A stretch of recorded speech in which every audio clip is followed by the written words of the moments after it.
ಸೀರೆ ಕುಚ್ಚು ಹಾಕಕ್ಕೆ ಬರದೇ ಇರೋರು ಕೂಡ ಈಸಿಯಾಗಿ ಹಾಕೋವಂಥ ಈ ಬ್ರೈಡಲ್ ಡಿಸೈನ್ನ ಹೇಗೆ ಮಾಡೋದಂತ ಹೇಳ್ಕೊಡ್ತೀನಿ. ಫಸ್ಟ್ 2 ಎಳೆ ದಾರಕ್ಕೆ ಮಣಿ ಸೇರಿಸ್ಕೊಳ್ಳಿ. 2 ಇಂಚ್ಗೆ ಈ ಥರ ರೊಟ್ಟೊಂದು ಕಟ್ ಮಾಡ್ಕೊಳ್ಳಿ. ಫಸ್ಟ್ ಸ್ವಲ್ಪ ದಾರ ಬಿಟ್ಟು ಮೇಲೆ 1 ಮಣಿ, ಕೆಳಗೆ 1 ಮಣಿ, ಈ ಥರ 25 ಹಾಕಬೇಕು. ಮೇಲೆ 25, ಕೆಳಗೆ 25. ಸ್ವಲ್ಪ ದಾರ ಕಟ್ ಮಾಡಿಕೊಂಡು ಅದನ್ನು ಬ್ಯಾಕ್ ಸೈಡಿಗೆ ತೊಗೊಂಡು 3 ಸಲ ಹೀಗೆ ಗಂಟಾಕೊಳ್ಳಿ. ಇದೇ ಥರ ಮೆಥಡಲ್ಲಿ ನಾನು ಆಲ್ರೆಡಿ ಒಂದು ಡಿಸೈನ್ನ ಹೇಳ್ಕೊಟ್ಟಿದ್ದೀನಿ. ಇದು ಅದೇ ಥರನೇ, ಏನು ಚೇಂಜಸ್ ಇಲ್ಲ. 3 ಸಲ ಗಂಟು ಹಾಕ್ಕೊಂಡು ಅದನ್ನು ಸ್ವಲ್ಪ ಕಟ್ ಮಾಡ್ಕೊಳ್ಳಿ. ಕಟ್ ಮಾಡಿಕೊಂಡು ಅದನ್ನು ಸ್ವಲ್ಪ ಸೈಡಿಗೆ ತೊಗೊಳ್ಳಿ.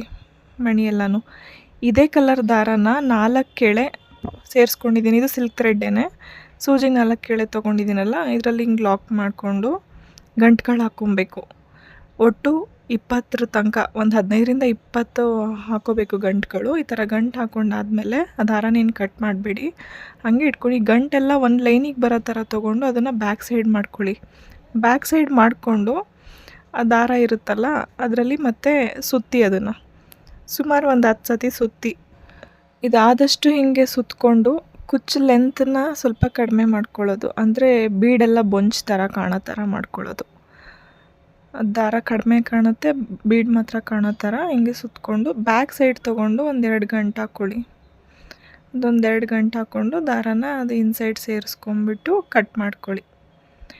ಇದನ್ನು ಕಟ್ ಮಾಡ್ಕೊಂಡಾದಮೇಲೆ ನೆಕ್ಸ್ಟು ಸೀರೆಗೆ ಅಟ್ಯಾಚ್ ಮಾಡಬೇಕು. ಈ ಥರದ್ದು ಆಲ್ಮೋಸ್ಟ್ ಒಂದು 25 ತನಕ ಬೇಕಾಗ್ಬೋದು, ಯಾಕಂದರೆ 1.5 ಇಂಚ್ ಗ್ಯಾಪಿಗೆ ಮಾಡ್ಕೊಳತ್ತಿರೋದ್ರಿಂದ ನೀವು ಅದನ್ನು ಮೆಜರ್ ಮಾಡ್ಕೊಂಡು ನೋಡಿ. 1.5 ಇಂಚಿಗೆ ಒಂದೊಂದು ಹಾಕೋದು. ಫಸ್ಟು ಗ್ಲೂ ಹಾಕಿ ಅದನ್ನು ಸ್ವಲ್ಪ ಅಂಟಿಸ್ಬಿಡಿ, ಅದು ನಿಮಗೆ ಸ್ಟಿಚ್ ಮಾಡೋದಕ್ಕೆ ಸರಿ ಹೋಗುತ್ತೆ. ಸೀರೆ ಪಲ್ಲು ಕಲರ್ ಕಾಟನ್ ದಾರನ ಸೂಜಿಗೆ 2 ಎಳೆ ತೊಗೊಂಡು ಬ್ಯಾಕ್ ಸೈಡಿಂದ ಸೆಂಟರ್ ಹೋಲಿಂದ ದಾರ ತೊಗೊಂಡು 1 ಬೀಡನ್ನ ಹಾಕ್ಕೊಳ್ಳಿ. 1 ಬೀಡ್ ಹಾಕ್ಕೊಂಡು ಬ್ಯಾಕ್ ಸೈಡಿಗೆ ತೊಗೊಂಡು ಈ ಕಡೆ ಲೆಫ್ಟ್ ಸೈಡಿಗೆ ಮತ್ತೆ ಸೂಜಿಯಿಂದ ತೊಗೊಂಡು ಒಂದು 10 ಮಣಿನ ಸೇರಿಸ್ಕೊಳ್ಳಿ. ನೀವು ಇಟ್ಕೊಂಡು ನೋಡಿ 10 ಬೇಕಾ 11 ಬೇಕಾ ಅಂತ. 10 ಸಾಕಾಯಿತು. ಅಲ್ಲಿಗೆ ವಾಪಸ್ ಚುಚ್ಚಿಬಿಟ್ಟು ಒಂದು ಗಮ್ಮ ಕಂಟಿಸಿದ್ರೂ ಒಂದು ಸೇಫ್ಟಿ ಲಾಕ್ ಬೇಕಲ್ಲ, ಅದಕ್ಕೆ ಬೀಡ್ಗೂ ಒಂದು ಸತಿ ದಾರದಲ್ಲಿ ಲಾಕ್ ಮಾಡ್ಕೊಳ್ಳಿ. ಮಾಡಿಕೊಂಡು ಬ್ಯಾಕ್ ಸೈಡ್ ಅದನ್ನು 1-2 ಸತಿ ಆ ಗ್ರೀನ್ ಕಲರ್ಗೂ ಸೇರಿಸಿ ಚುಚ್ಕೊಂಡು ಲಾಕ್ ಮಾಡ್ಕೊಳ್ಳಿ. ಗಮ್ ಇದ್ದರೂ ಕೂಡ ಒಂದು ಸತಿ ಸೂಜಿಲಿ ಹೊಲ್ಕೋಬೇಕು. ಸೊ ಅದಾದಮೇಲೆ ಈ ಬೀಡ್ ಸ್ವಲ್ಪ ಗ್ಯಾಪ್ ಇದೆಯಲ್ಲ, ಅಲ್ಲಿಗೆ ಗಮ್ ಹಾಕ್ಬಿಟ್ಟು ಸ್ವಲ್ಪ ಪೇಸ್ಟ್ ಮಾಡ್ಕೊಳ್ಳಿ. ಕುಚ್ಚು ಹಾಕಕ್ಕೆ ಬರಲ್ಲ, ಕ್ರೋಶ ಬರಲ್ಲ ಅಂದವ್ರು ಕೂಡ ಈ ಡಿಸೈನ್ ಆರಾಮಾಗಿ ಮಾಡ್ಕೋಬೋದು. ನಾನು ಹೇಳ್ಕೊಟ್ಟಿರೋ method step by step follow ಮಾಡ್ಕೊಳ್ಳಿ.